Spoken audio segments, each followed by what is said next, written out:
We are in the dawn of a new era. We thought we were alone.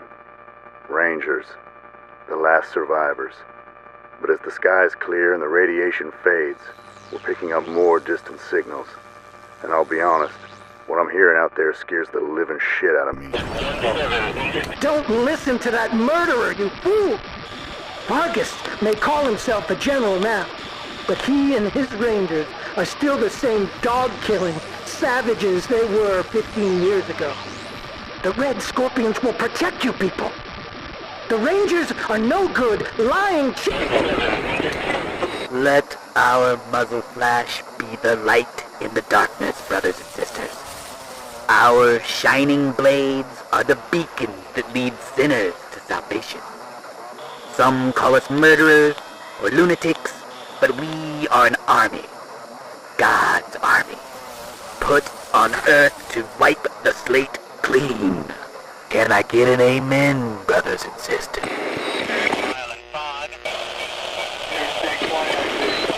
Matthias is your savior. He will make you into a perfect union of man and machine. A race of synthetic warriors who will destroy those butchers in Arizona and bring our clean and perfect future to all corners of the world.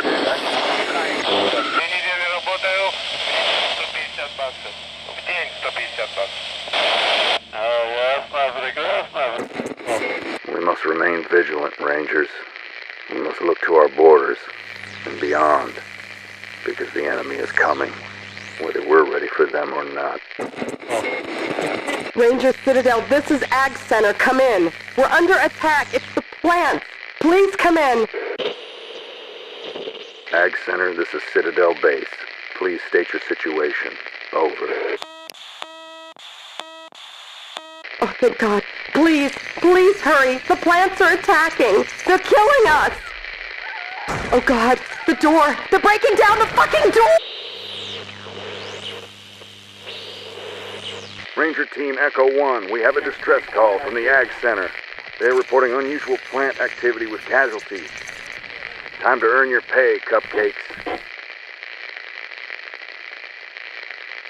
Hello Wasteland 2 backers. My name is Chris Keenan. I'm the producer here at In Exile. This is our first early gameplay video and we're pretty happy to show off our progress so far. So before we get too far into the Agricultural Center, I'll explain some of the major UI elements. On the upper left you'll see the party list, which is led by my 2-year-old son. A major feature you'll hear a lot of us talking about is player customization, which means that I had to import a picture of him when he was sick a few months back. We'll also have a bunch of in-game portraits that you can choose from if you don't want to import one. Finally, rounding out the list, we have our resident dog designer, Chewy.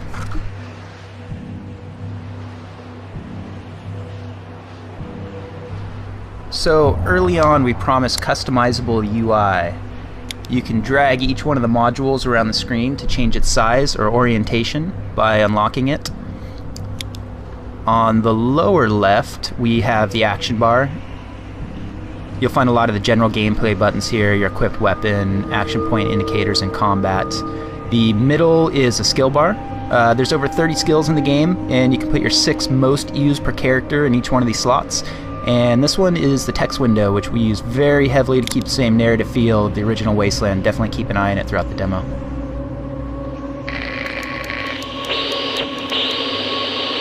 Ag Center, this is Citadel Base. Be advised, Ranger Team Echo 1 is on site and approaching your position. Help is on the way.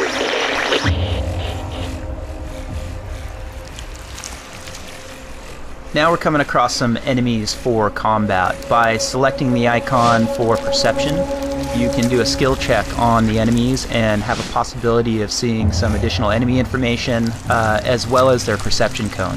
So if you cross paths with that perception cone with any of the Rangers, it starts combat. Right now we're going to spread out the Rangers, get ready for the first encounter, and here it goes.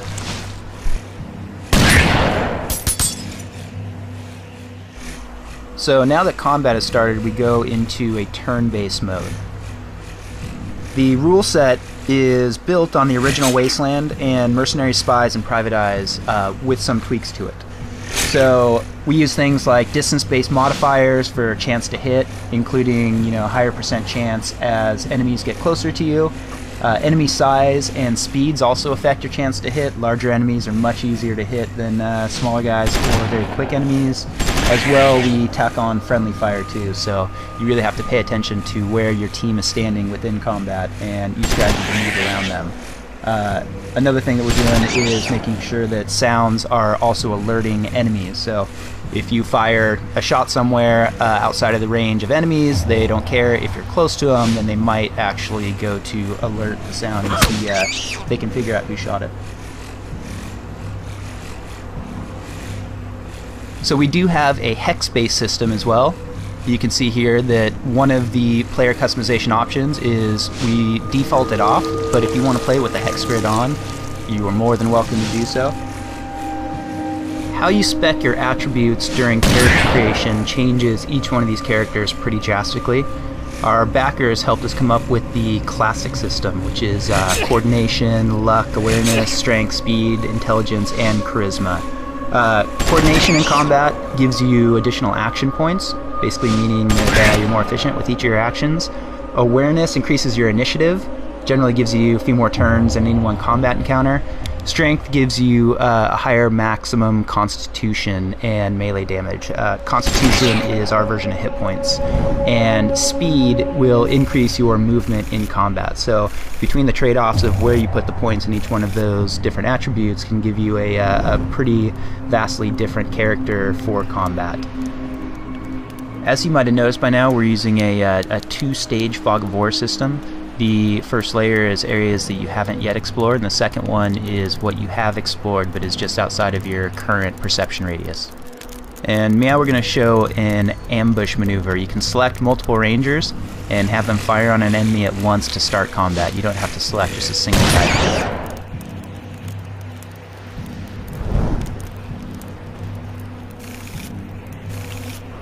We're coming up on our first locked door, which is going to show off some of the skill usage. So I can go down and select lockpick with Chewy and trying to use it on the door. You'll see that it said it was a medium skill difficulty. Takes a little while for the skill bar to go up, and he failed. So in character creation, he wasn't necessarily spec'd with a very high lockpick skill. I can try somebody else, like Natasha, who does have a high lockpick skill. Hers said simple, which makes it a lot easier for her to open these doors. As you progress through the game, the difficulty of the obstacles will continue to get harder, and the more that you use each one of your skills, the better that those skills will get. So here we had a different guy. Chewy is the safecracker, so he went in, was able to open it up. We got a canteen, now we're moving out.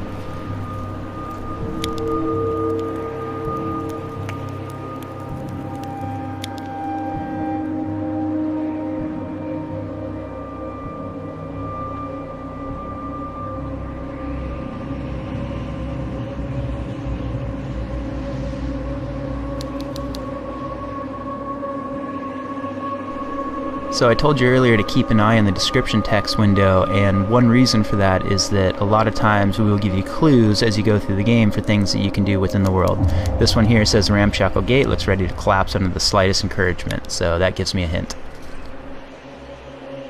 Now I can select brute force with Natasha, have her use it on the gate. Success, and now we made it through. We'll grab the ranger team, moving through the giant vegetables. It looks like they spotted an enemy up north. And we'll use perception on him to see what he can see.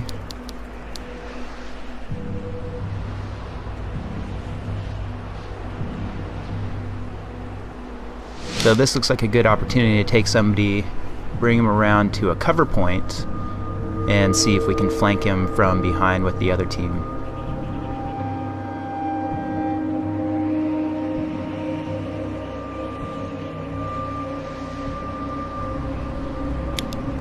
So we're going to take MCA, put him into cover, and have him take a quick shot at the wrecking crew.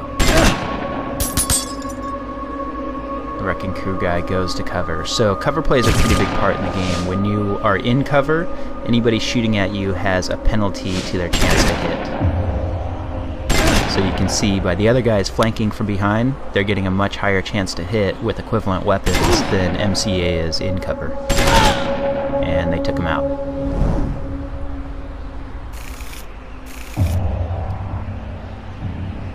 We'll get the team back together, move on towards the huge central building, which is the entrance to the agricultural center. So anytime you see that bubble icon, that's going to enter you into a dialogue. And this is the first dialogue window that we have popping up.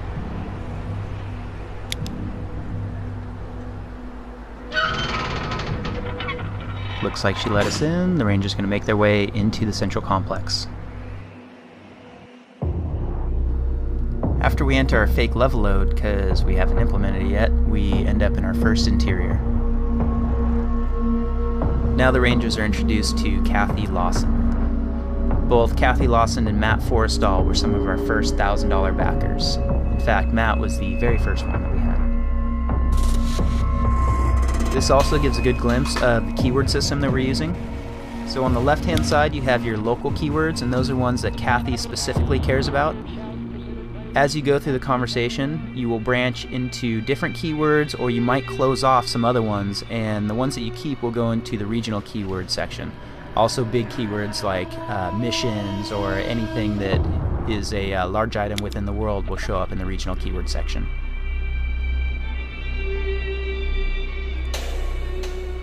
Anything on the right hand side, most people on the map will have some sort of response or reactivity to.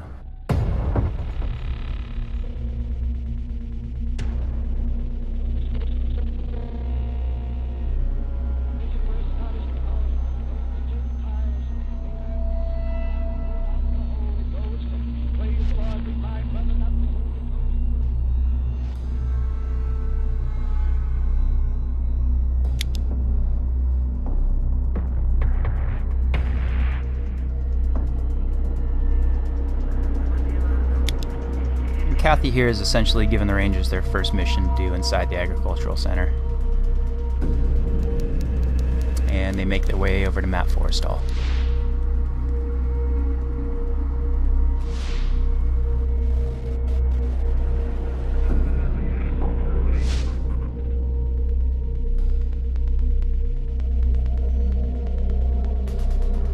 One big advantage we have with this game is that we've already said we're not going to do a ton of voiceover work on it.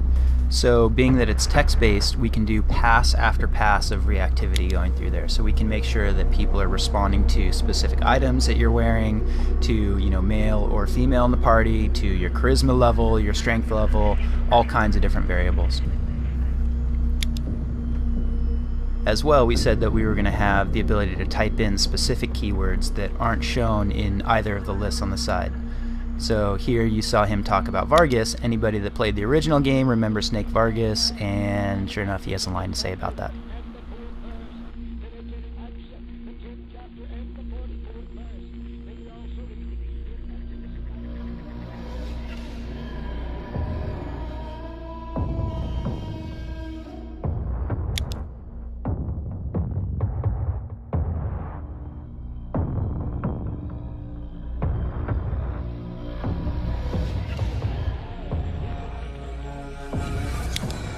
We'll go ahead and finish up the conversation with Matt, and it looks like he's pretty happy with how it went.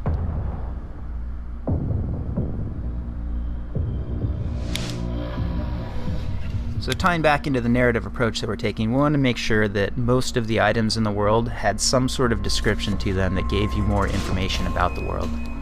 So you'll see that the player chose perception, looked around, anything that highlighted is something that has some sort of descriptive text to it, if you pass the skill check.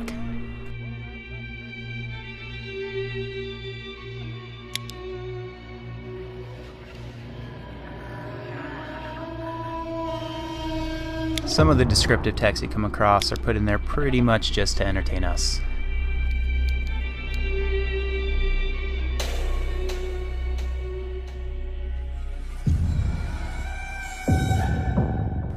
When we originally started the project, we thought we were going to leave a static isometric camera, and the main reason for that was due to the art production. We didn't know if we were going to have enough time to be able to prop out all corners of the world, and our artists so far have done a fantastic job with help from the community, so we are able to actually move the camera around and allow you to control the direction of the camera.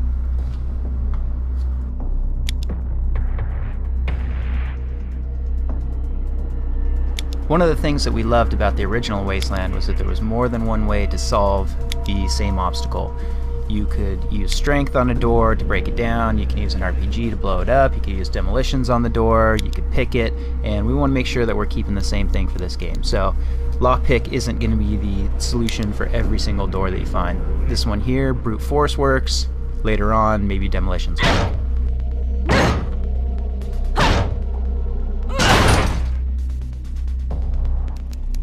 Now that we've broken into the door, we can get some loot. Looks like we're going to pick up an AK-97 and some ammunition.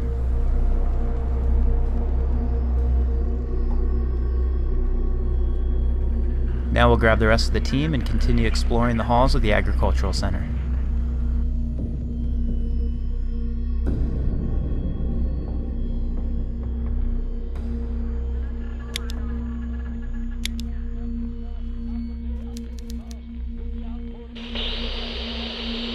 Ranger Team Echo 1, this is Citadel Base. Received word from Maxwell, all that you were on site and en route to irrigation shutoff. Please confirm. Over.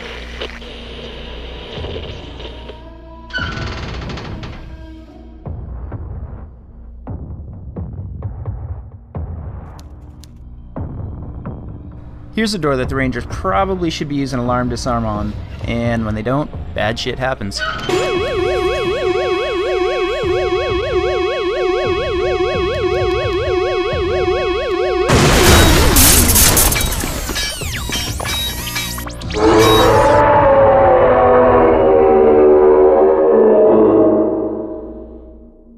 First off, I want to apologize to everybody for having to sit there and listen to me for the last 15 minutes.